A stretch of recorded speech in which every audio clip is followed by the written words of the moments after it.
আসসালামু আলাইকুম। অবাক ফ্যাক্টসের নতুন ভিডিওতে আপনাকে স্বাগতম। আমরা যখন বিশ্বের ধনী ব্যক্তিদের কথা শুনি তখন প্রথমেই আমাদের চোখের সামনে ভেসে ওঠে Jeff Bezos, Bill Gates, Warren Buffett, কিছু আগের রকফেলার ও রথচাইল্ড পরিবারের চিত্র। ধনবান ব্যক্তি বলতে আমরা এই লোকদেরই কল্পনা করি, কিন্তু ধনাঢ্য ব্যক্তির সংজ্ঞায় একজন ব্যক্তি এদের সকলকে টপকে ইতিহাসে স্থান দখল করে রেখেছেন। তিনি হলেন মালির মুসলিম শাসক মানসা মুসা। মানসা শব্দের অর্থ রাজা। পশ্চিম আফ্রিকার মুসলিম মালি সাম্রাজ্যের দশম মানসা ছিলেন তিনি। 1312 থেকে 1337 পর্যন্ত তিনি মালি সাম্রাজ্যের মানসা হিসেবে দায়িত্ব পালন করেন। 2012 সালে মার্কিন ওয়েবসাইট সেলিব্রিটি নেট ওর্থের একটি তালিকায় বিশ্বের ইতিহাসে শীর্ষ ধনীদের মধ্যে তাকে প্রথম স্থানে রাখে।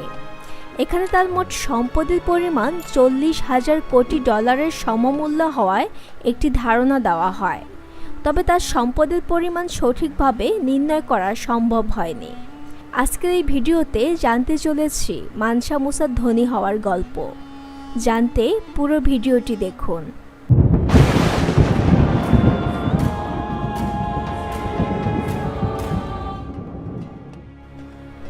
মানসা মুসার পরিচিতি। মানসা মুসার সমকালীন মালি সাম্রাজ্য ছিল আজকের মরিতানিয়া, সেনেগাল, গাম্বিয়া, গিনি, বার্কিনা ফাসো, মালি, নাইজার, নাইজেরিয়া ও চাদ পর্যন্ত বিস্তৃত। মানসা অর্থ রাজা বা সম্রাট। মুসার পুরো নাম প্রথম মুসা কিইতা। পশ্চিম আফ্রিকার দেশ মালির সুলতান হওয়ার কারণে তাকে মানসা খেতাবে ভূষিত করা হয়। 1280 সালে একটি শাসক পরিবারেই মানসা মুসার জন্ম। তিনি ছিলেন মালি সাম্রাজ্যের প্রতিষ্ঠাতা সান্দিয়াতা কেইতার ভাগ্নে। 1230 সালে প্রথম মানসা সান্দিয়াতা কেইতা এই সাম্রাজ্য প্রতিষ্ঠা করেন। আফ্রিকার পশ্চিমে আটলান্টিক মহাসাগরের তীর থেকে পূর্বে চাঁদ হ্রদ পর্যন্ত প্রায় 2000 মাইলের ভূখণ্ড এই সাম্রাজ্যের অধীন ছিল। এই বিশাল সাম্রাজ্যের অধীন ভূখণ্ডসমূহ ছিল বিভিন্ন প্রাকৃতিক সম্পদ, বিশেষ করে স্বর্ণ ও লবণে পরিপূর্ণ। ব্রিটিশ মিউজিয়ামের মতে তৎকালীন বিশ্বের মোট মজুদ স্বর্ণের অর্ধেকই ছিল এই সাম্রাজ্যে। কিন্তু বিশাল এই সাম্রাজ্য প্রাকৃতিক সম্পদে পরিপূর্ণ থাকলেও বহির্বিশ্বে তার কোনো পরিচিতি ছিল না। মানসা মুসার হজ যাত্রার মাধ্যমে এই অবস্থার পরিবর্তন হয়। 1324 সালে মানসা মুসা মক্কায় তার হজ যাত্রার মাধ্যমে ঐতিহাসিকদের নজরে আসেন। মক্কায় তার এই হজ যাত্রার পথে প্রতিদিন দরিদ্রদের অর্থ বিতরণ ও পথে পথে প্রতি শুক্রবার তিনি মসজিদ নির্মাণ করেছিলেন। তার যাত্রা পথে তিনি এত বেশি সম্পদ দান করেন যে 10 বছর পর্যন্ত মিশরে স্বর্ণের দাম কম ছিল। কায়রোর বাসিন্দাদের মনে মানসা মুসা এতটাই স্থান দখল করেছিলেন যে তার ভ্রমণের 12 বছর পরেও ঐতিহাসিকরা সাধারণ মানুষের মুখে মুখে তার প্রশংসা শুনতে পান। সর্বকালের সেরা ধনী হলেন যেভাবে। তার বড় ভাই আবু বকরের পর মুসা মালির রাজা হন 1312 খ্রিস্টাব্দে। তখন তার বয়স ছিল মাত্র 32 বছর। এই বয়সেই তিনি পৃথিবীর বড় একটা অংশের সম্রাট ছিলেন। তিনি প্রথম আফ্রিকান শাসক যিনি ইউরোপ এবং মধ্যপ্রাচ্যে ব্যাপকভাবে বিস্তার করতে পেরেছিলেন। তার শাসনামলে তৎকালীন রাজধানী টিম্বুকতু সহ 24টি নগর যুক্ত করে মালি সাম্রাজ্য গঠন করা হয়। মুসার রাজত্ব বিস্তৃত ছিল 2000 মাইল জুড়ে। আটলান্টিক মহাসাগর থেকে শুরু করে বর্তমান নিজার, সেনেগাল, মোরেতানিয়া, মালি, বুরকিনা ফাসো, গাম্বিয়া, গিনি বিসাও, গিনি এবং আইভরি কোস্টের বড় অংশ ছিল তার রাজত্বে। এই বিশাল সাম্রাজ্যের সঙ্গে আয়ত্তে আসে মূল্যবান খনিজ সম্পদ, বিশেষ করে স্বর্ণ এবং লবণ। ব্রিটিশ মিউজিয়ামের হিসাব অনুযায়ী মানসা মুসার শাসনামলে তৎকালীন বিশ্বে যে পরিমাণ স্বর্ণের মজুদ ছিল তার অর্ধেকই ছিল মালিতে। তার সব স্বর্ণের মালিক ছিলেন মানসা মুসা।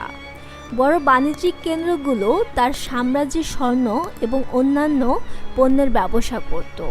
সে বাণিজ্য থেকেই সর্বকালের সেরা সম্পদশালী হয়ে ওঠেন মানসা মুসা। জানলে অবাক হবেন, মুসা তার সম্পদ এবং সাম্রাজ্য দুটোই রক্ষা করত বিশাল সৈন্যবাহিনী করে। তার এই বাহিনীর সদস্য ছিলেন 2 লাখেরও বেশি, যার মধ্যে 40,000 সেনা ছিলেন তীর চালনায় অতি দক্ষ। এছাড়া মুসার সেবিকার সংখ্যা ছিল 500 জন। কথিত আছে প্রতি জুমার দিন একটি করে মসজিদ নির্মাণ করতেন তিনি। মুসার ঐতিহাসিক হজ যাত্রা। ধর্মপ্রাণ মুসলিম ছিলেন মানসা মুসা। তিনি একসময় সাহারা মরু এবং মিশর পার হয়ে মক্কায় হজ পালনের উদ্দেশ্যে যাওয়ার সিদ্ধান্ত নেন। মানসা মুসার মক্কা হজ যাত্রা তাকে এবং মালি দেশকে মানচিত্রে স্থান করে দেয়। জানা যায় 60,000 মানুষের একটি দল নিয়ে মালি ত্যাগ করেন মুসা। সঙ্গে তার স্ত্রীও ছিলেন।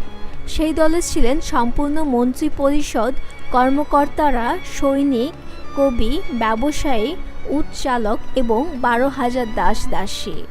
একই সঙ্গে খাবারের জন্য ছিল ছাগল এবং ভেড়ার এক বিশাল বহর। আকাশ থেকে দেখলে মনে হতো মরুর বুক দিয়ে যেন একটি শহর চলছিল। এসব সেবকের প্রত্যেকের সঙ্গে ছিল একটি করে সোনার বার। এছাড়া 80 থেকে 100টি উট ছিল বহরে, যেগুলোর প্রত্যেকটি প্রায় 140 কেজি করে সোনা বহন করেছিল। যাত্রাপথে কয়েকশো কোটি টাকা মূল্যের সোনা বিতরণ করেন তিনি।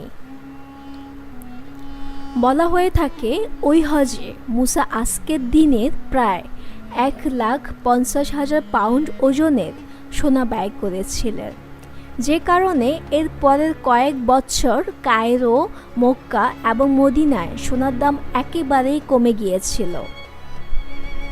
এতে অবশ্য শহরগুলোর অর্থনীতিও ক্ষতিগ্রস্ত হয়েছিল, বেড়ে গিয়েছিল মুদ্রাস্ফীতি। মুসার দান কাহিনী। কায়রোতে মুসার ভ্রমণ সেখানকার বাসিন্দাদের মনে দাগ কেটে যায়। 3 মাস সেখানে অবস্থান করে মানুষকে এতটাই স্বর্ণ দান করেন মুসা, পরবর্তী 10 বছর ওই অঞ্চলে স্বর্ণের দাম তলানিতে গিয়ে পৌঁছায়। ভেঙে পড়ে অর্থনীতি। যুক্তরাষ্ট্রভিত্তিক প্রযুক্তি প্রতিষ্ঠান smartasset.com এর এক হিসাবে মানসা মুসার মক্কা যাত্রার ফলে স্বর্ণের যে অবমূল্যায়ন হয়, এতে পুরো মধ্যপ্রাচ্যে তৎকালীন সময়ে $150 কোটি অর্থনৈতিক ক্ষতি হয়েছিল।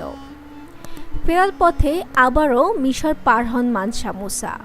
অনেকের মতে সে সময় দেশটির অর্থনীতিকে সাহায্য করার চেষ্টা করেন তিনি। হজ শেষে মুসার পরবর্তী জীবন। মক্কায় হজ পালনকালেই মুসা খবর পান তার জেনারেল সাগমান্দিয়া গাঁও শহর দখল করেছে। বিজয়ের পর শহরটি সফর করতে যান তিনি।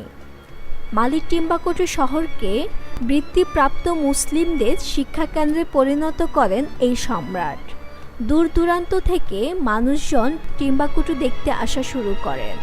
19 শতকেও টিম্বাকটু ছিল কিংবদন্তির হারিয়ে যাওয়া এক স্বর্ণের শহর। একই সঙ্গে শহরটি হয়ে ওঠে বাণিজ্য এবং সংস্কৃতি চর্চার কেন্দ্র।